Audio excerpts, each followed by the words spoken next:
Methane, rockets, and Mars. Been all over the news, been all over the internet, see stuff, let's talk about it. Break this down into a few parts. Why SpaceX is using methane and Mars, why the other rocket companies are using methane, and then what's the big deal with methane right now. So first off, SpaceX. The reason they switched their rockets over to methane, which in this case I'm talking about Starship, the really big one that they're launching from South Texas. Their other rocket was the Falcon 9. It uses kerosene for the booster stage and it uses hydrogen for the top stage. Now, the new Starship is going to use methane for the booster stage and the top stage. The reason they're doing this is SpaceX is planning to go to Mars and they plan on colonizing Mars, or at least getting people on Mars and getting them back from Mars, or permanent colonies, who knows. Either way, people going to Mars. The reason they want to use methane: the atmosphere of Mars is 95% carbon dioxide, or CO2. And what you can do is there is also ice on Mars. They know there's ice on their polar regions, their North Pole, their South Pole. There's scattered ice on the ground. And now they're finding out through seismic testing and other stuff with the satellites and the rovers that are out there, or if they drill deep enough, there's possibly water under the surface of Mars. Now, there's a thing called the sabotage process. And all that is basically, if you can get enough CO2 and enough water, send it through the sabotage process, you can make methane and oxygen, which is the two things you need to run a rocket. Because when we say a rocket's running off methane, we're talking about liquefied methane burning with liquefied oxygen. Mars, because its atmosphere is 95% CO2, means that if you can get the equipment to Mars to do the sabotage process, then you can pull carbon dioxide out of the atmosphere, mix it with the ice water that's on Mars, and you can make a fueling station on Mars that's basically going to make you your methane and your oxygen for your rocket. And then a bonus to this is there's a little bit extra oxygen always left over, which is for basically the astronauts or whoever goes there to, because I don't know if it's for whoever goes there to breathe, because once you go to Mars, or say you're a citizen of Mars, I don't know if you consider an astronaut. I mean, the first ones will be because they had to fly there, but who knows, maybe they'll start having kids over there.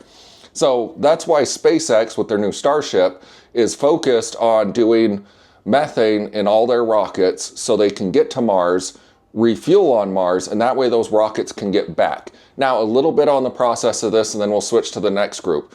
But when you're leaving Earth, you basically have to have a full booster of methane and oxygen and a top section of the the Starship rocket itself that's methane and oxygen. It blasts into space, it's going to go into orbit. That rocket's not going to be fully fueled because it used some of that fuel to get into orbit. So the idea is for every Starship that goes into orbit that's planning to go to Mars, you'll launch 2 extra Starships that'll basically go up to orbit, fuel up this Starship that's in orbit, and for every 3 flights, you possibly have 1 Starship rocket in orbit that has enough fuel that now it can take off, head to Mars, go land on Mars with its payload. Once it's on Mars, Mars only has 38% the gravity of Earth. So if something weighs 100 pounds on Earth, it's going to weigh 38 pounds on Mars, which means as long as you fully load the Starship on Mars, it can blast off of Mars and get into orbit around Mars without needing a booster. Now, whether or not it needs to refuel first, the same way it did to get away from Earth to head back, I don't know yet. We'll see, because even right now, the Starships we're using aren't the actual ones going to Mars. It's a whole testing thing. They'll have some that are for hauling equipment, other ones for hauling humans, all that good stuff. But that's the gist of what they're doing with that. So that's why SpaceX has switched to using methane for the bottom stage and the top stage of their rockets. Goal, Mars. They can make the methane on Mars, fly back over here. They're golden. That's why they're doing it. Now, why are the other rocket companies doing it? Well, the reason the other rocket companies, and I mean like all of them, everyone's switching over to methane now. The reason everyone else is switching to methane is twofold. Well, threefold, is for 3 reasons. One, Methane is actually the easiest fuel there is to actually just produce if you're trying to make a raw fuel without having to dig down and pull it out of the ground. So using the sabotage process that SpaceX will use on Mars, you can still use that same process on Earth, use carbon capture, get CO2 out of the atmosphere, mix it with water, end up with methane. So that gives the rocket companies the ability to produce their own fuel without having to buy it. The other thing, reusability. All the new rockets are doing basically the SpaceX thing where they're planning on making all their rockets reusable. So right now they've been running main thing they've been using is kerosene. And kerosene, it's cheap, it's easy. We have all the shipping system. It's basically fuel, just a little bit cleaner. Or in there, it's fuel just with different properties than regular gasoline or diesel, but same thing basically. It's all over, it's easy to get. The problem is it causes a thing called coking, which is basically just soot.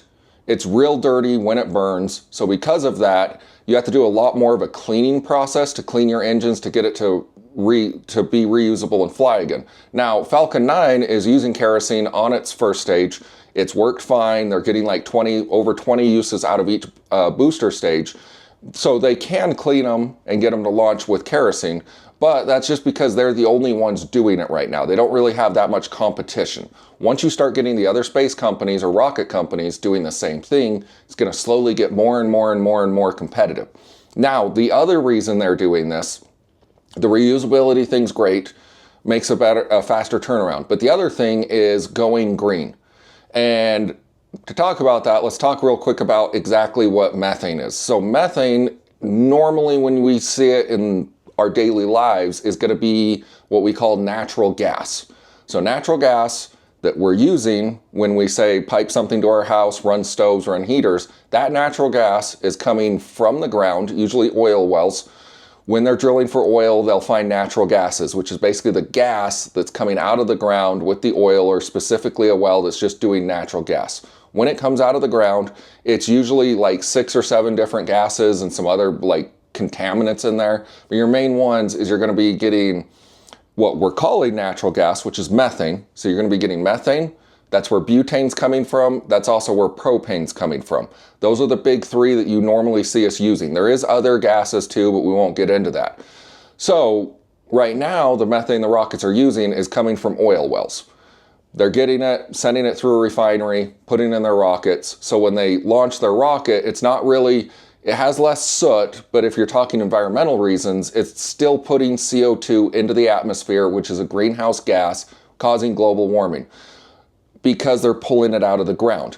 Now, a lot of different companies are promising and they're working on it, and there is a lot of small scale uses so far of, because methane is the easiest gas to make or fuel to make, that they can get carbon capture, pull CO2 out of the atmosphere, mix it with water, use the sabotage process.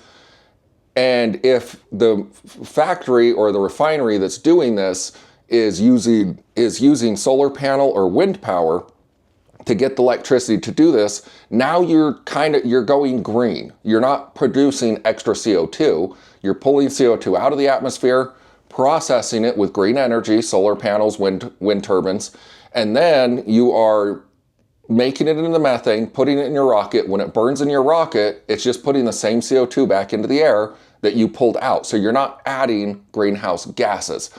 No one's doing that yet for a full rocket launches. There's tests and they can do it and whatever, but there's expenses and they're working on the technology. So anything you focus on, enough people are doing it, it'll get better and better. Every year it's getting better. So that's how that would go green. So nobody right now is using green methane, that they did carbon capture with the solar and all that, but it's possible. So as soon as one company starts doing it, that's a legit company that's got their reusable rockets, they're making their own fuel, and it's green, everyone's going to follow suit. Because of course everyone's going to want to launch on the green rocket that's not adding CO2. And the other thing to think about this with the sabotage process is, to make this green, one of the things you're doing is you're using carbon capture to pull CO2 out of the air. When that same process is pulling the CO2 out of the air, if it's not making methane for your rocket, that same process can be pulling that CO2 out and pumping it back into the ground or doing some other form of carbon capture, and now you're actually reducing greenhouse gases. So the rocket itself, not adding CO2, just getting CO2, using it again, sending it back out, so it's net zero basically on the CO2, but the refinery or the process that's making that can easily do carbon capture and put that underground or restore it and actually reduce CO2 in the atmosphere. So that's why you see all the other rocket companies following suit and going to the methane thing, is because now that people are into it and they're starting to look into it and use it more, it's looking like the greener, better, easier option if you're going to use reusable rockets, which means you're going to be competing with other rocket companies that are also using reusable rockets, and you start getting into those margins and those budgets. Well, if you could make your own fuel instead of buying it, obviously your price goes down. Now, if you can make your own fuel and you can make it green, that's just better for everyone. So that's why you see all the other rocket companies also going to methane, even though a lot of them don't plan on going to Mars. Now, on that note, they don't plan on going to Mars yet, but of course, once somebody does it and they find a way to make a profit or they find a use for it, hey, if you're already using methane, you're already using reusable rockets, you're right there. All you got to do is do a different model of your rocket and you're good. So anyways, I hope that clears up why that's in the news. It's a real short, fast video, why you're seeing methane in the news, why you're seeing rockets in the news, why you're seeing Mars in the news. So anyways, I hope that helped. You have a great day.